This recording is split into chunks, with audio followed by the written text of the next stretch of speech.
मित्रांनो, अत्यंत महत्त्वाचा विषय आहे। नरेंद्र मोदी आणि अमित शहा 2026 मध्ये इतके ओव्हर कॉन्फिडंट झालेले आहेत का की त्यांनी आतापासून 2029 ची तयारी सुरू केलेली आहे आणि फक्त त्यासाठी ते विरोधी पक्षातील नेत्यांनाच फोडण्याचं काम करत नाहीत, तर भारतीय जनता पार्टीमध्ये जे मोठे नेते तयार होत आहेत त्यांनाही कमकुवत करण्याचा प्रयत्न सुरू आहे का? मित्रांनो, हे नॅरेटिव्ह नेमकं काय आहे, ही चर्चा नेमकी काय आहे, हे सगळं आपण पाहणार आहोत। अमित शहा स्वतःला 2029 मध्ये प्रधानमंत्री पदाचा उमेदवार म्हणून पाहत आहेत का? आणि म्हणूनच महाराष्ट्रामध्ये ऑपरेशन टायगर राबवण्यात आलेलं आहे का? आदित्य ठाकरे यांनी त्याला ऑपरेशन देवेंद्र फडणवीस का म्हटलेलं आहे? नितीन गडकरी यांच्यासोबत जे झालं किंवा मध्य प्रदेशमध्ये शिवराज सिंह चौहान यांच्यासोबत जे झालं, तसंच महाराष्ट्रामध्ये देवेंद्र फडणवीस यांच्यासोबत घडत आहे का? आता परिस्थिती अशी झालेली आहे की ऑपरेशन टायगरमुळे उद्धव ठाकरे यांच्यापेक्षा देवेंद्र फडणवीस यांचं जास्त नुकसान होताना दिसत आहे, असं नॅरेटिव्ह सेट करण्यात येत आहे आणि ही गोष्ट स्वतः उद्धव ठाकरे सांगत आहेत। आपण सगळे या गोष्टींची सत्यता पाहणार आहोत। आता मित्रांनो, नॅरेटिव्ह काय आहे की जसं मध्य प्रदेशामध्ये शिवराज सिंह चौहान यांना हळूहळू बाजूला करण्यात आलं, तशीच तयारी आता महाराष्ट्रामध्ये देवेंद्र फडणवीस यांच्या बाबतीत सुरू आहे का? देवेंद्र फडणवीस स्वतः मोठे राष्ट्रीय नेते होण्याची स्वप्न पाहत आहेत, त्यासाठी ते गौतम अदानी यांना आपल्या जवळ आणत आहेत। मुंबईसह महाराष्ट्रातील अनेक मोठे प्रकल्प अदानी समूहाला दिले जात आहेत। मग खरंच ऑपरेशन टायगर हे प्रत्यक्षात ऑपरेशन देवेंद्र फडणवीस तर नाही ना? आणि याच महाराष्ट्रात मुख्यमंत्री बदलू शकतो का?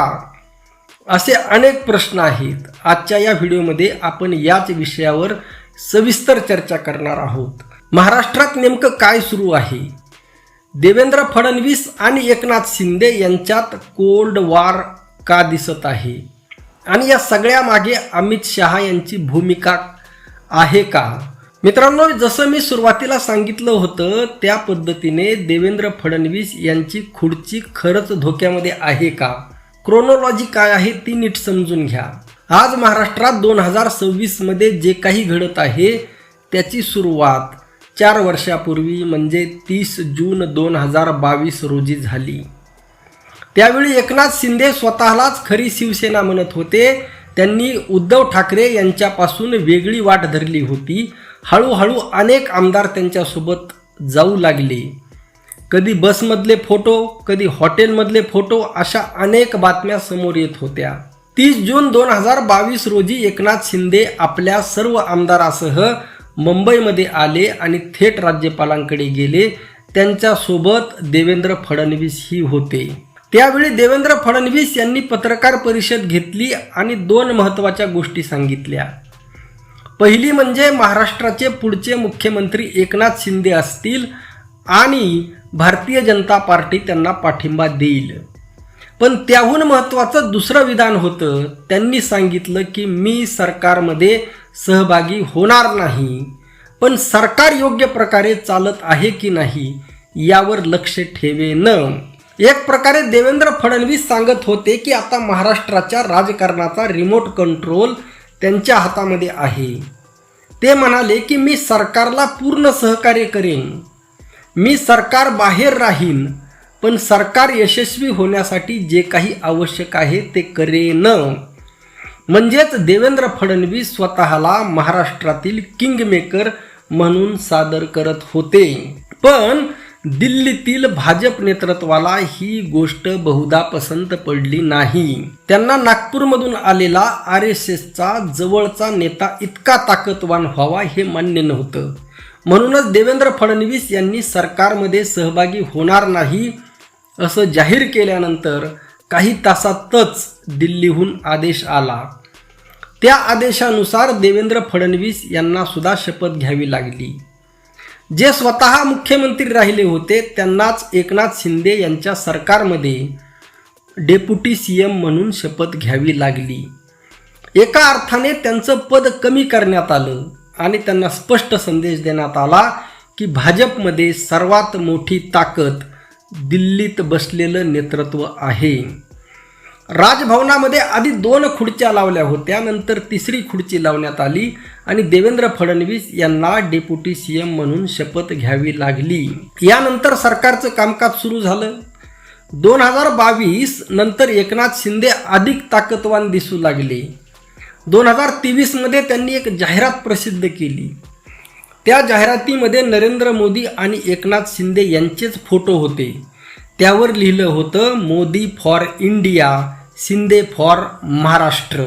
त्याच जाहिरातीमध्ये असा दावाही करण्यात आला होता की महाराष्ट्रातील 26.1% लोक एकनाथ शिंदे यांना मुख्यमंत्री म्हणून पाहू इच्छितात, तर फक्त 23.2% लोक देवेंद्र फडणवीस यांना मुख्यमंत्री म्हणून पाहू इच्छितात. हा एकनाथ शिंदे यांचा स्पष्ट राजकीय संदेश होता. ते दाखवू इच्छित होते की त्यांची दिल्लीतील नेतृत्वाशी अधिक मजबूत पकड आहे. पण महाराष्ट्र भाजपला हे आवडलं नाही आणि इथूनच कोल्ड वॉरची सुरुवात झाली.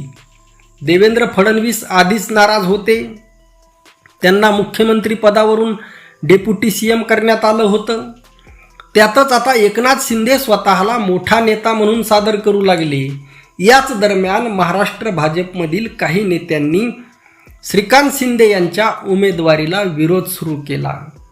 श्रीकांत शिंदे यांनी तर एवढंही म्हटलं की पक्षाने योग्य उमेदवार दिला तर मी राजीनामा द्यायलाही तयार आहे. पण नंतर दिल्लीच्या हस्तक्षेपानंतर हा वाद शांत झाला. नंतर 2024ची विधानसभा निवडणूक झाली. भाजपने 132 जागा जिंकल्या आणि सर्वात मोठा पक्ष ठरला. सरकार स्थापनेसाठी 144 जागांची गरज होती. अजित पवार यांच्या राष्ट्रवादी काँग्रेस आणि एकनाथ शिंदे यांच्या शिवसेनेसोबत मिळून सरकार सहज स्थापन झालं. एकनाथ शिंदे यांना वाटत होतं की पुन्हा मुख्यमंत्री तेच होतील, पण तसं झालं नाही. देवेंद्र फडणवीस मुख्यमंत्री झाले. एकनाथ शिंदे पुन्हा नाराज झाले. सुरुवातीला त्यांनी डेप्युटी सीएम होण्यास सुद्धा नकार दिला, पण दिल्लीहून आदेश आला आणि त्यांना डेप्युटी सीएम व्हावं लागलं. याच काळामध्ये पुन्हा कोल्ड वॉर सुरू झालं. अमित शहा यांना कदाचित वाटत होतं की देवेंद्र फडणवीस पुन्हा मुख्यमंत्री झाल्यावर 2029 पर्यंत ते खूप ताकदवान होतील. म्हणूनच एकनाथ शिंदे यांना सतत बळ दिलं जात असल्याचं चित्र दिसू लागलं. शिवसेनेचे काही मंत्री मंत्रिमंडळाच्या बैठकींना गैरहजर राहू लागले. दुसरीकडे देवेंद्र फडणवीस यांनीही काही महत्त्वाचे निर्णय स्वतःकडे ठेवले. एकनाथ शिंदे यांच्या नगरविकास खात्यातील अंतिम निर्णयही अनेकदा देवेंद्र फडणवीस घेत होते. पालकमंत्री पदावरून ही दोघांमध्ये वाद झाले. अशा अनेक घटनांमधून हा संघर्ष समोर येत गेला. यानंतर ऑपरेशन टायगर सुरू झालं. उद्धव ठाकरे यांच्या शिवसेनेतील 6 खासदार एकनाथ शिंदे यांच्या गटामध्ये गेले. त्यामुळे लोकसभेत शिंदे गट अधिक मजबूत झाला. पण इथंच राज ठाकरे यांनी मोठा प्रश्न उपस्थित केला. जर हे सर्व भाजपच्या पाठिंब्याने होत असेल तर हे खासदार थेट भाजपमध्ये का गेले नाहीत?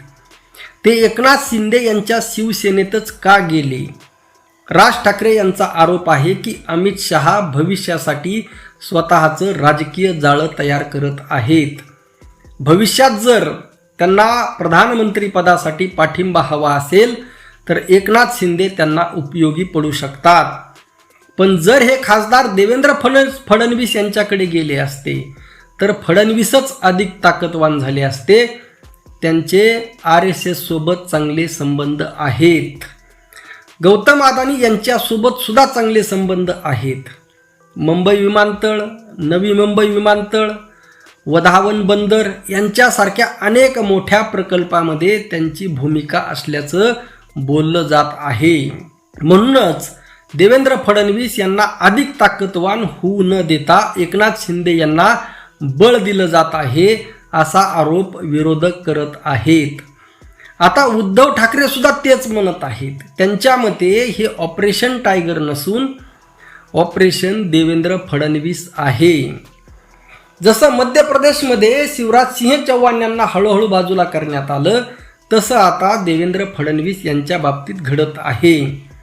उद्धव ठाकरे यांचं म्हणणं आहे की देवेंद्र फडणवीस 2029 पर्यंत राष्ट्रीय पातळीवरील मोठे नेते बनू शकले असते.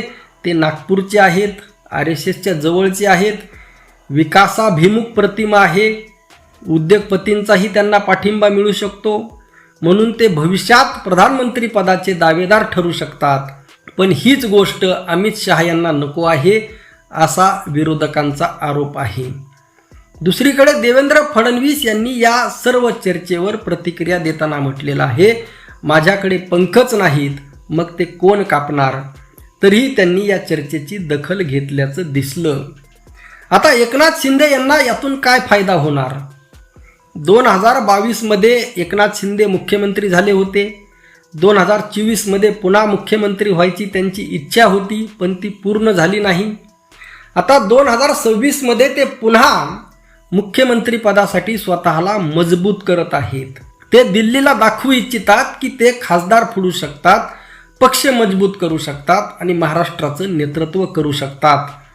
त्यामुळे त्यांना पुन्हा मुख्यमंत्री करण्याचा विचार व्हावा अशी त्यांची रणनीती असल्याचं बोललं जात आहे. शेवटी मोठा प्रश्न असा आहे की भाजप स्वतःच्या नेत्यांनाच का कमकुवत करत आहे. अमित शहा खरोखरच भविष्यात पंतप्रधान होण्याचा विचार करत आहेत का. जर तसं नसेल तर 6 खासदार थेट भाजपमध्ये न जाता एकनाथ शिंदे यांच्या पक्षामध्ये का गेले. हा प्रश्न राज ठाकरे सुद्धा विचारत आहेत, उद्धव ठाकरेही विचारत आहेत आणि महाराष्ट्र भाजपमधील काही नेत्यांनाही याबाबत नाराजी असल्याचं बोललं जात आहे. नितीन गडकरी, राजनाथ सिंह, लालकृष्ण अडवाणी, शिवराज सिंह चौहान यांच्या बाबतीत जे घडलं तसंच आता देवेंद्र फडणवीस यांच्या बाबतीत घडत आहे का. या संपूर्ण रणनीतीमागचं राजकारण मी तुम्हाला समजावून सांगण्याचा प्रयत्न केला. प्रधानमंत्री होण्यासाठी उद्योगपतींचा पाठिंबा, RSSचा पाठिंबा, स्वच्छ प्रतिमा या सर्व गोष्टी महत्त्वाच्या असतात. या सर्व गोष्टी सध्या देवेंद्र फडणवीस यांच्याकडे आहेत असं विरोधकांचं म्हणणं आहे. म्हणूनच महाराष्ट्राच्या राजकारणात रोज नवे संघर्ष आणि नवीन विधानं समोर येत आहेत.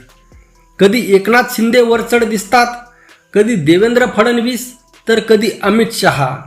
या अशा राजकीय घडामोडी आहेत ज्यांची फारशी चर्चा मेनस्ट्रीम मीडियामध्ये होत नाही. म्हणूनच ही संपूर्ण माहिती तुमच्यापर्यंत पोहोचवणं मला महत्त्वाचं वाटलं. तुम्हाला वाटतं का की भाजप खूपच ओव्हर कॉन्फिडंट होत आहे. 2029 मध्ये पुन्हा सत्ता येईल या विश्वासामुळेच स्वतःच्या नेत्यांनाच मागं टाकण्याचा प्रयत्न सुरू आहे. मित्रांनो, अशा पद्धतीची एकंदरीत स्क्रिप्ट सध्या चालवण्यात येत आहे, लक्षात घ्या. आणि उद्धव ठाकरे, राज ठाकरे सुद्धा याला बळी पडताना दिसत आहेत की त्याच्या पाठीमागं काही राजकारण आहे. पण ही स्क्रिप्ट सेट करण्यात येत आहे. आता या स्क्रिप्टमध्ये नेमका घोळ काय आहे. ही स्क्रिप्ट माझी नाही, मी फक्त तुम्हाला एक नॅरेटिव्ह नेमकं काय सेट केलं जात आहे हे मांडलेलं आहे. आता याच्या पाठीमागं वास्तव नेमकं काय आहे बघा. देवेंद्र फडणवीस यांना RSSचा पाठिंबा आहे, 100% आहे. RSS म्हणजेच देवेंद्र फडणवीस आणि देवेंद्र फडणवीस म्हणजेच RSS. दुसरी गोष्ट, उद्योगपतींचा देवेंद्र फडणवीस यांना पाठिंबा आहे का. 100% आहे. तिसरी गोष्ट, देवेंद्र फडणवीस यांचा राज्यामध्ये वन मॅन शो सुरू आहे. भारतीय जनता पार्टीमध्ये त्यांना कोणीही प्रतिस्पर्धी नाही. आणि एकनाथ शिंदे यांची शिवसेना देवेंद्र फडणवीस एका दिवसामध्ये गुंडाळू शकतात. अजित पवार आज राहिलेले नाहीत, त्यामुळे त्यांचा पक्ष केवळ देवेंद्र फडणवीस यांच्या मेहरबानीवर सुरू आहे. परंतु जो मूळ प्रश्न उपस्थित केला जात आहे, या नॅरेटिव्हमध्ये एक चुकीचं नॅरेटिव्ह जे पसरवलं जात आहे, त्यासाठी मी हा व्हिडिओ बनवला की देवेंद्र फडणवीस यांची स्वच्छ प्रतिमा. खरंच देवेंद्र फडणवीस यांची प्रतिमा स्वच्छ आहे का. अजिबात नाही. प्रचंड भ्रष्टाचारामध्ये बरबटलेला हा महाराष्ट्र तुम्ही पाहिलं 40% 50% कमिशन सुरू आहे. अतिप्रचंड भ्रष्टाचार. राजू शेट्टी यांनी सांगितलं की शक्तिपीठ महामार्गामध्ये 30,000 कोटी 40,000 कोटीपर्यंत भ्रष्टाचार केला जाणार आहे. प्रत्येक कामामध्ये भ्रष्टाचार, उद्योगपतींच्या घशामध्ये घालण्याचं, प्रायव्हेटायझेशन, आणि या सगळ्यामध्ये स्वच्छ प्रतिमा असण्याचा प्रश्न कुठून येतो? एकीकडे महाराष्ट्राचा पार बट्ट्याबोळ केलेला आहे. महाराष्ट्रातील कोणत्याही गावामध्ये जाऊन सर्वसामान्य व्यक्तीला विचारा, लोकांच्या मनामधून उतरलेला मुख्यमंत्री म्हणून इमेज तयार झालेली आहे. खरं तर शेतकऱ्यांना सरसकट कर्जमाफी देऊन ही इमेज सुधारण्याचा एक चान्स त्यांच्याकडे होता, परंतु त्यामध्ये सुद्धा एवढ्या अटी, एवढे निकष लावलेले आहेत. आणि कर्जमाफी देण्याच्या अगोदरच जाहिराती सुरू. आजच मी बसस्टँडवर एसटीवर जाहिरात बघितली, म्हणजे जाहिरातीवर हजारो करोड रुपये खर्चले जात आहेत. देवेंद्र फडणवीस यांचा देवाभाऊ बनवण्यासाठी हजारो कोटी रुपये खर्च करण्यात आला. आता शेतकऱ्यांना कर्जमाफी नाही, परंतु आम्ही कर्जमाफी दिली म्हणून जाहिरात करण्यामध्ये हजारो करोड रुपये खर्च केले जातील. म्हणजे अशा पद्धतीने देवेंद्र फडणवीस यांची प्रतिमा शेतकऱ्यांसमोर, येथील महाराष्ट्रातील जनतेसमोर पूर्णपणे मलिन झालेली आहे. परंतु राष्ट्रीय पातळीवरील लोकांना हे माहीत नाही. बघा, राष्ट्रीय पातळीवरील लोकांना हे माहीत नाही. त्यामुळे आपल्याला हा मुद्दा आता राष्ट्रीय पातळीवर घेऊन जावा लागेल की महाराष्ट्रामध्ये देवेंद्र फडणवीस यांना कोणीही पसंत करत नाही. एकतर महामानवांचा अपमान असेल, मनुवादी व्यवस्था येथे लागू करण्याचं कारस्थान असेल, संविधान विरोधी भूमिका असेल, येथील बहुजन हिंदूंना संपवण्याचं षडयंत्र असेल, येथील शेतकऱ्यांना संपवण्याचं षडयंत्र असेल, दिलेला वादा तोडणं असेल, असे अनेक मुद्दे आहेत मित्रांनो. आणि त्यामुळे हा व्हिडिओ खूप महत्त्वाचा आहे. जास्तीत जास्त शेअर करा. सुरुवातीला मी तुम्हाला जी स्क्रिप्ट सांगितली ती स्क्रिप्ट माझी नाही, फक्त ते नॅरेटिव्ह कशा पद्धतीने सेट करण्यात येत आहे ते तुम्हाला सांगितलं. आणि आपल्याला सावध राहणं का गरजेचं आहे? कारण जर मनुस्मृती रोखायची असेल, संविधानाचं जतन करायचं असेल, तर देवेंद्र फडणवीस महाराष्ट्राला, देशाला परवडणार नाही. आपलं मत नक्की कळवा. रामकृष्ण हरी. जय जगद्गुरू. जय शिवराय. जय भीम.